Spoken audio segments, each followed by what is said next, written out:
I think and I can understand them because they're doing a lot with the Hanna-Barbera characters. I mean, there's this week we're also getting a Jetsons book coming out, new issue of the Jetsons, and it is really interesting because you have they're anthropomorphic creatures, and none of them wear pants. First and foremost, that's kind of that's like your character did that in the cartoons, but I mean, I just thought it was a strange. Like, why is everyone else photo like realistic?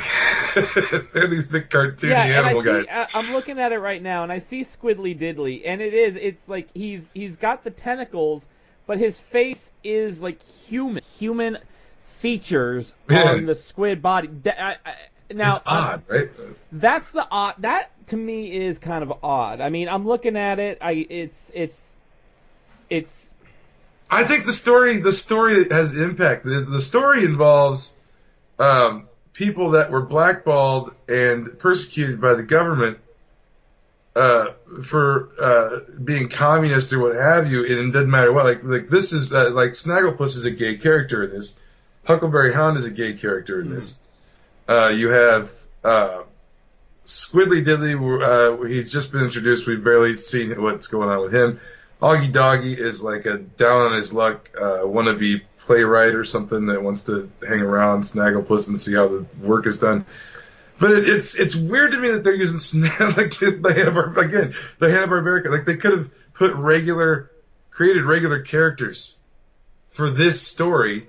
I was thinking when they did a Hanna-Barbera thing, they would do something more comedic. This is not a comedic book at all. This is a dead serious story of a high impact kind of subject matter of persecution of gays and lesbian people in the McCarthy era and the Red Scare and all that shit. And it's all really important, like serious subject matter, and they've got this big pink lion plugged into the main role, and a big weird looking anthropomorphic pink lion that nobody bats an eye at, and and Huckleberry Hound is a dog with like he's got a big dog face but like a human body, and it's I don't know, you could have put like any characters in there, and I mean it would have been the impact of the story. It just seems there's this weird disconnect that it's Hanna-Barbera characters, you know? It's like I would enjoy the story if it was a funny story with Hanna-Barbera characters, or I would enjoy the story as a historical piece of fiction written like a realistic depiction of life for people in that era. But it's just this weird disconnect when you slam Hanna-Barbera into this, man. I don't know. I'm looking at Squiddly Diddly, and it's weird that I see Don Rickles.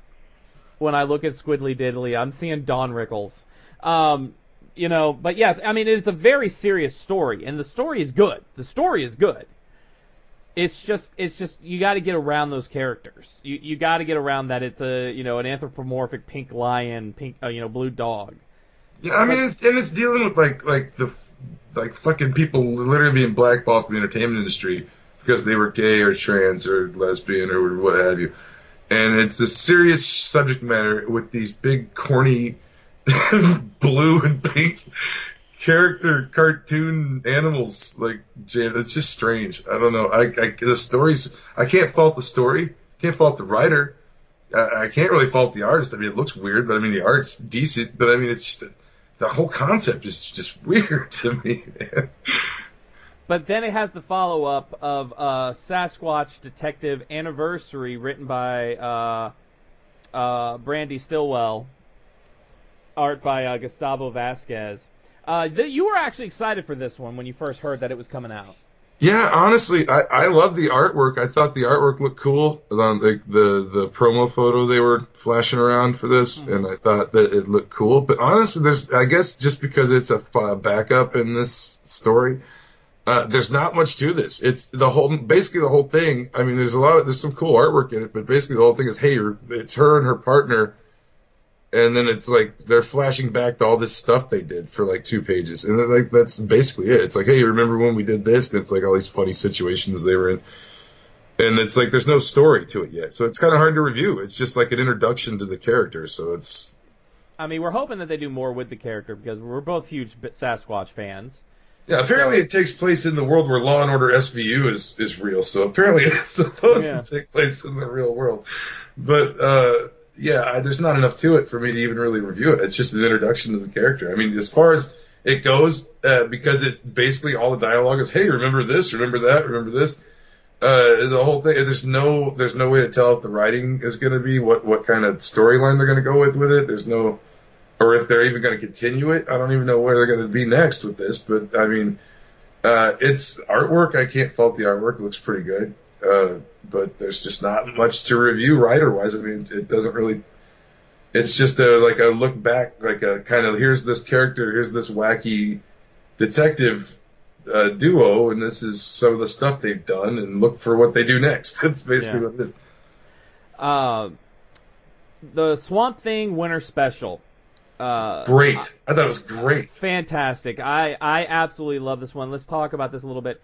The first story, now this is an 80-page giant issue, and this is a dedication to Len Wein, for the most part. This is a dedication to Len Wein, who sadly passed away. I'm definitely going to get this hard copy of this. I didn't have this on my list, but I'm going to track it down because it's a fantastic book, this one. The first story in this, The Talk of the Saints, which is written by Tom King, art and cover by Jason Fabok.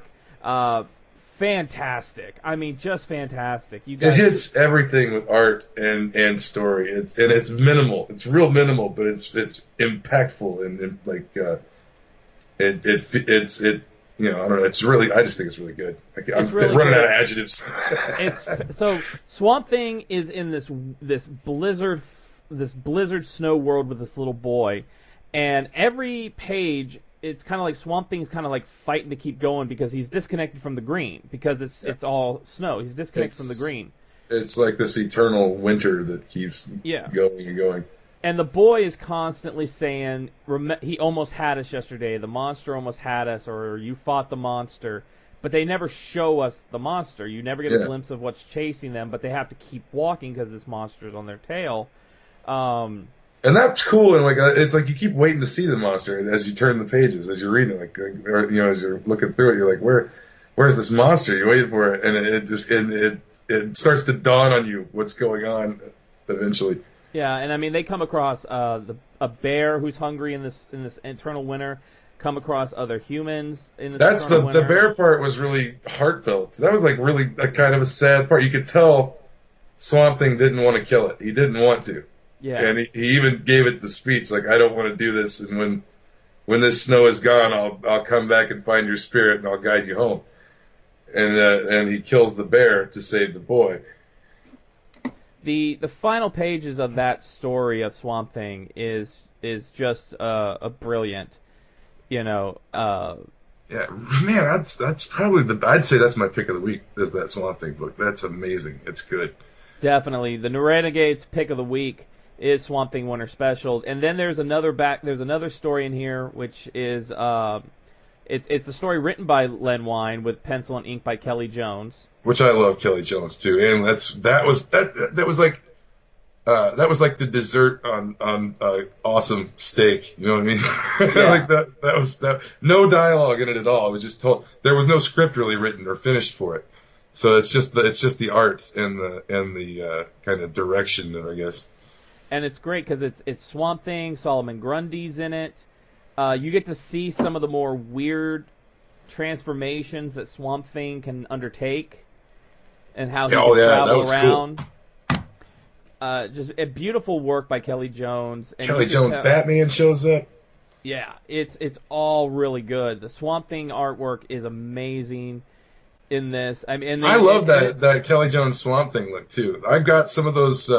I got some of the issues of I think I got that run where Kelly Jones where Swamp Thing was in Batman, and I'm pretty sure I got the whole run. I might be missing one, but the artwork in that is fantastic. I love the way he draws Swamp Thing and Batman, and when they put them both together, oh yeah, the big ear Kelly Jones Batman. Yeah, I love that. Those covers that he did through that run of Batman were just fucking awesome. Every one of them.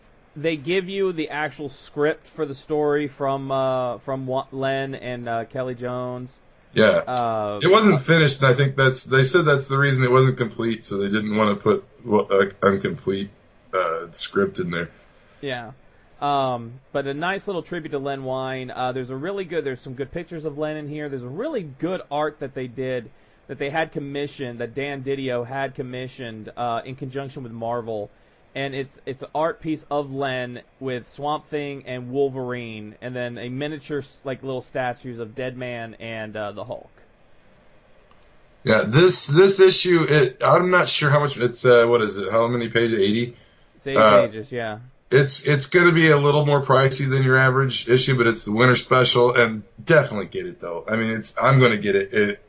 It's a good one. It's well worth it. All the extras you get in it, you get the awesome Tom King story, kind of headliner, and then you get that awesome artwork from Kelly Jones in there, and then the script, and then all the extra stuff that goes with it, and the background on all of it, and it's well worth the money to get it. I would definitely get it. Did you have one more this week? Yeah, I read Superman this month. Which, man, you know what? They say Bendis is taking over action in Superman, but this team working on this Superman's been some of the best Superman that's been in 30 years, man. I'm telling you. And James Robinson and Doug Monkey. I hope I said that right. Yeah. It's just been since the New 52 Superman died and the old timey Superman, as I like to call him, came back. The relationship with him and his son, and the interaction with Batman and his son, and how that's bringing Batman and Superman together, it's fucking awesome. It's a whole new direction for those characters, and you're getting a second generation of heroes, the sons of Superman and Batman, who aren't annoying little pricks. They're both actually really cool characters and pretty well developed. And I don't know. We'll see what Bendis does. I'm going to give Bendis a shot over at DC, because I've recently heard some information that may have changed my mind about Bendis going to DC. Mm-hmm. But I think I'll see what he's doing. I'll keep getting Superman and see how Bendis does on it. Because I think if he's focused on that character, and that's an old school character, I think he'll do well on it maybe. But I'll give him a break. I'll give Bendis a break on it. But this issue is Superman is showing his son a holographic image he created, because he had gone I guess it's coming off of that Booster Gold story where he actually went to Krypton to witness the destruction of Krypton firsthand, because someone once again has messed with the timeline and erased the Green Lantern's actual physical copy of the explosion of Krypton. So he couldn't see it, and he had to go took Flash's cosmic treadmill and went back in time to witness the explosion of Krypton. So what they're doing, he's got this holographic image now of the explosion of Krypton, and he brings Jonathan to the Fortress of Solitude, and he said, because it's the anniversary of the destruction of Krypton, and he says, I want you to see this on the anniversary, and we're going to do it as father and son or whatever. And as they do this, they watch the destruction. There's one funny part where he's like, and yes, son, we're the last descendants of this planet, of these people, and we'll keep their memory alive. And Jonathan's like, and cousin Kara. And he's like, yes, and then he's like, and he starts to go on like all the other Kryptonians that have survived the destruction of Krypton, which is kind of funny. Oh, he's like, and Crypto. He's like, yes, Crypto too. And so they're watching this hologram, and a distress alert comes in from somewhere in space in a different solar system that there's a planet, strangely enough, on the same anniversary as Krypton exploding. There's a planet in a different solar system that's about to explode and all. So Clark says, okay, well, we got to cut this short. I got to fly to this planet and deal with this and see if I can try to help. And so Jonathan Kent keeps saying, well, we should, if we're going to do this is what a perfect thing we could do together, because Jonathan Kent also has super strength, and actually we found out is possibly more powerful than Clark. So he's like, well, okay, don't tell your mom. And so he takes Jonathan Kent with him into deep space, into this planet. And so they get there, and it's just like this weird kind of like seahorse people. Yeah, I'm looking at that now. And they're like religious fanatics, and they say, no, our God, whatever, I can't remember the name was, our God has deemed us unfit to survive, and if it's the destruction of our planet is his will, then we're going to let it explode. And Superman's like, no,